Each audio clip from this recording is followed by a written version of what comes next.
Bonjour les amis, j'espère que vous allez bien, j'espère que vous avez passé un bon été, bien chaud, bien aéré, bien reposant. En tout cas, vous avez peut-être remarqué cet été qu'il y a eu pas mal de modifications, d'améliorations chez nos amis de Canva, Notion, etc. Et entre autres, tout le monde a programmé cet été pendant que nous, on profitait de la chaleur ambiante.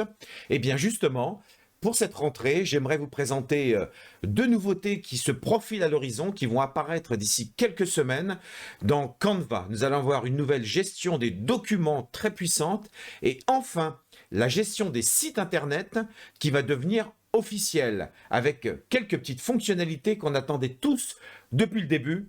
On en parle tout de suite.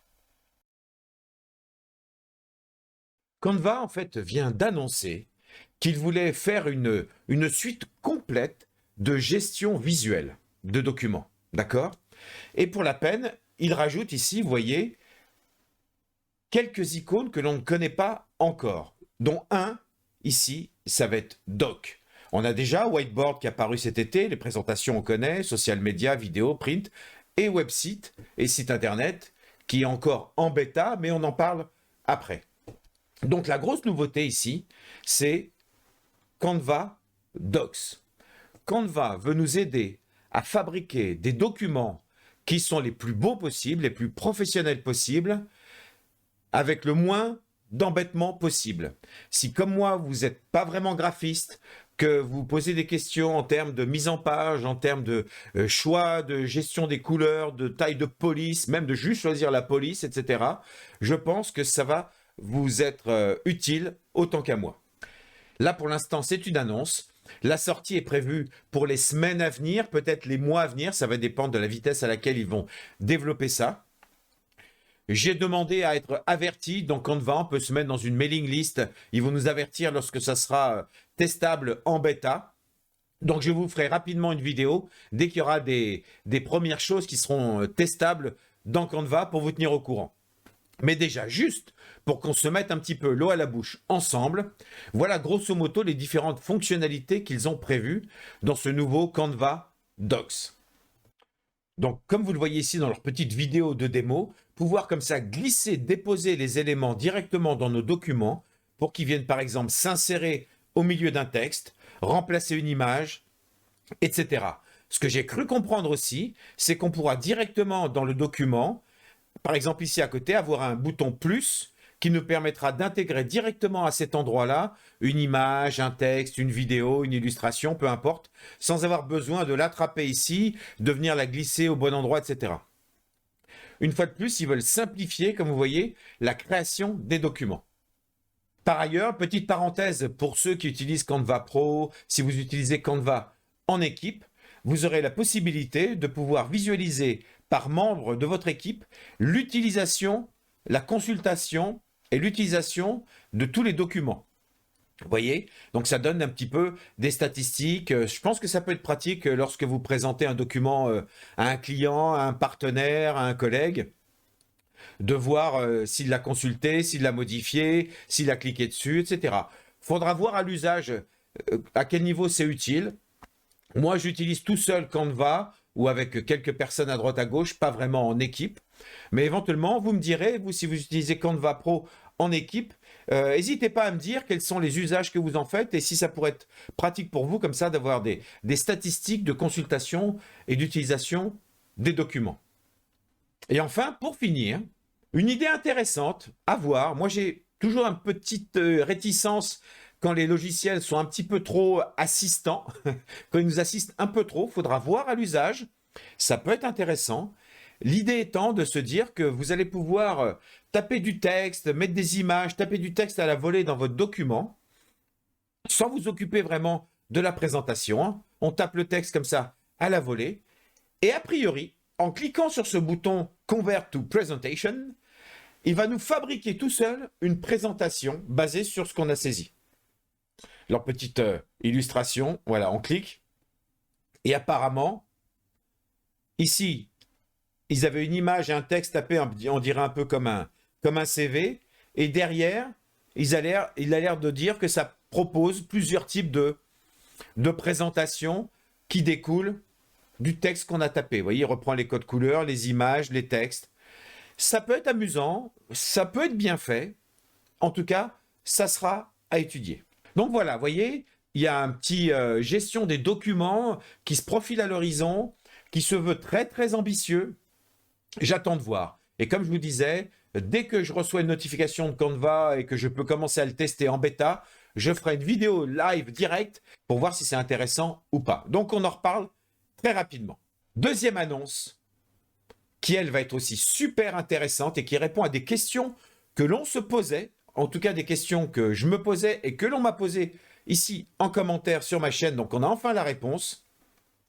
C'est attention, les sites internet qui vont enfin s'officialiser. Vous vous rappelez que jusqu'à présent, j'ai vérifié encore ce matin, on est le 15 septembre 2022, donc j'ai vérifié encore ce matin, on est encore en bêta. Donc, ce que vous allez voir maintenant n'est pas encore actif. Donc, une fois de plus, je vous l'annoncerai dès que je verrai que ce soit actif. Mais vous pouvez aussi surveiller de votre côté. Mais en tout cas, ils annoncent 2-3 petites mises à jour au niveau de la gestion du site internet qu'on attendait tous. Comme, par exemple, regardez cet écran ici. Qu'est-ce qu'on a ici? Enable Password Protection. Ça veut dire quoi? Ça veut dire que vous pouvez publier un site internet Canva en ajoutant un mot de passe pour accéder à ce site internet. Donc c'est très très pratique de pouvoir mettre par exemple une page, un site que vous voulez faire voir à des clients, à des partenaires, à qui vous voulez. Mais à partir du moment où vous le diffusez sur Canva en tant que site internet, vous ne voulez pas forcément que ce soit visible par tout le monde. Donc vous pouvez rajouter un mot de passe. Une fois de plus, la fonction n'est juste que proposée pour l'instant, annoncée pour l'instant. Donc, je vous dirai exactement comment ça marche dès que ce sera actif, mais en tout cas, ça va sortir incessamment sous peu. Mais donc, c'est quoi la deuxième nouvelle qui découle de cette première nouvelle et que vous pouvez apercevoir en dessous et qui est une vraie réponse à la question qu'on se posait? Puisque je peux mettre un mot de passe pour protéger l'accès à mon site, ça veut dire donc que mon site est accessible par n'importe qui. Donc ça veut dire qu'en fait que mon site, on peut le trouver en recherchant par exemple dans Google ou ailleurs, en tapant des mots-clés, on peut d'un seul coup trouver mon site. Donc ça veut dire qu'en effet, nos sites Canva vont bel et bien être référencés dans Google.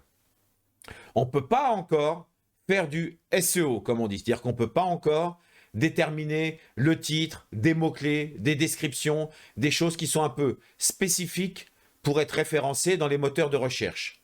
Mais malgré tout, si la page est déjà référencée telle qu'elle dans Google, elle permettra quand même d'être trouvée. Et ça, c'est énorme. Mais donc, la preuve, c'est que je peux lui demander de cacher ma page des moteurs de recherche. Et pourquoi pas? Ça permet comme ça de faire vraiment un site internet le plus discret et secret possible, mot de passe et caché. Mais sinon, dans tous les cas, si c'est une page qui vous présente, qui présente vos services, votre société, etc., vos produits, vous la mettez en ligne et globalement, elle sera donc trouvable dans Google. Et ça, c'est déjà un super point. Je suis certain que d'ici quelques temps, mais je continue à surveiller, on pourra aller encore un peu plus loin dans le paramétrage de nos sites internet pour qu'ils soient encore mieux référencés sur les moteurs de recherche. Mais ça déjà, yes, on peut faire un mot de passe, mais surtout on peut la cacher, ce qui sous-entend qu'elle est trouvable. Et ça, c'est une vraie question qu'on se posait. Et la dernière chose qui découle de ça, c'est un peu comme ce qu'on a vu tout à l'heure dans les docs. Ils nous rajoutent des statistiques en temps réel de notre site internet. Ici, on aura un bouton statistique, on pourra voir est-ce qu'il a été consulté dans quel pays, sur quel outil, etc. Donc ça peut être super intéressant. Ça va être aussi à surveiller pour voir si c'est de qualité. Mais de nouveau, ça veut bien dire que les sites Canva seront bel et bien diffusés naturellement sur les moteurs de recherche. Donc voilà, chers amis, 2 nouvelles, 2 annonces dans Canva, la gestion des documents, la gestion des sites internet, qui vont être super intéressantes à suivre. Comme d'habitude, je vous tiendrai au courant dès que je verrai passer des infos. Je ferai des vidéos le plus vite possible dès qu'il y aura des versions bêta, dès que ça commencera à bouger. D'ici là, soyez patients, parce que je vous l'ai déjà dit, on m'a souvent posé la question. Canva diffuse souvent ses mises à jour au compte-gouttes, petit à petit, comme c'est un site internet. Et parfois, certains boutons, certaines fonctionnalités ne sont pas encore visibles chez vous alors qu'elles le sont chez moi, ou inversement. Et donc, il faut parfois attendre un petit peu avant que les fonctions se diffusent vraiment chez tout le monde. Il n'y a pas de logique, hein. Ce n'est pas la France, l'Angleterre, l'Espagne. C'est parfois dans certaines régions de France que ça se diffuse déjà au compte-gouttes. Donc, à surveiller, soyez patients. N'oublions pas que pour l'instant, tout ça, je l'utilise en version gratuite de Canva. J'aurai sûrement la version payante d'ici peu. Je vous raconterai car je suis en plein changement professionnel, en plein changement de lieu. Vous avez remarqué le super décor que j'ai derrière. Je vais plus ou moins squatter ici pendant encore quelques mois. Donc, je n'aurai pas encore récupéré un bureau en tant que tel avant peut-être fin novembre, début décembre. Mais jusque-là, on peut quand même faire des vidéos, même si c'est un petit peu le bazar derrière. Ça fait encore un peu plus naturel. Comme d'habitude, si cette vidéo vous a plu, n'hésitez pas. Ça m'aide beaucoup, ça aide à dire à YouTube que mes vidéos vous intéressent et qu'elles peuvent intéresser aussi d'autres personnes. Donc n'hésitez pas à commenter, à mettre un petit pouce bleu, à vous abonner si ce n'est pas déjà le cas. Si vous voulez encore plus de vidéos sur Canva, Notion, OBS Studio, DaVinci Resolve, etc. Vous avez remarqué qu'il y a plein de sujets qui m'intéressent sur cette vidéo. Donc n'hésitez pas à me faire savoir quels sont les sujets que vous préférez pour que je puisse faire des vidéos qui correspondent à ce que vous avez envie de voir. Voilà. Et comme d'habitude, en attendant d'avoir le plaisir de vous revoir, je vous souhaite le meilleur et je vous dis à très bientôt.